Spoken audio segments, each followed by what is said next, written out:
Male priče.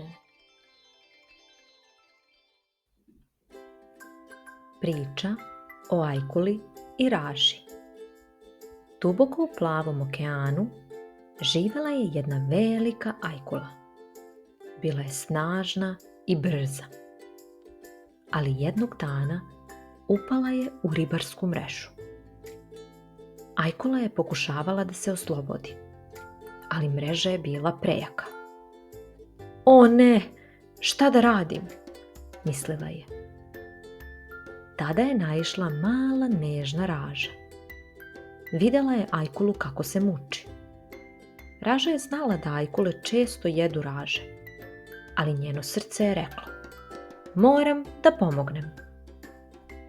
Pažljivo je zamahivala svojim krilima i zubima sekla mrežu. Samo još malo. Evo, slobodna si, rekla je raža. Ajkula je bila iznenađena. Pogledala je ražu i tiho rekla: hvala. Zatim je otplivala dalje. Prošli su dani. Raža je veselo plivala sa svojim drugaricama ražama i malim ribicama. Igrale su se i jurile po šarenim koralima. Odjednom iz tame je stiglo jato manjih ajkula. Okružile su ražu i njene drugarice. Sve su se uplašile. Šta ćemo sada? Šapnule su male ribice.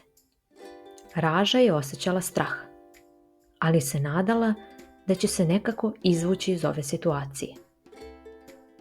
I baš tada pojavila se ona velika ajkula. Bila je ogromna pored malih ajkula i imala je strogi izraz lica. Grrr, promrmljala je i pogledala male ajkule. One su se uplašile i razbežale na sve strane. Okean je opet bio miran. Raža je prišla velikoj ajkuli i zahvalno rekla: hvala ti što si nas spasila. Ajkula se nasmešila. Dobro se dobrim vraća, rekla je. Ti si meni spasila život.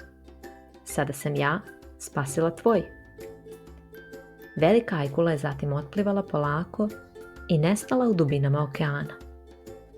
Raža i njene drugarice mahale su joj veselo. Zbogom, prijateljice, povikale su. Okean je opet bio pun igre i smeha.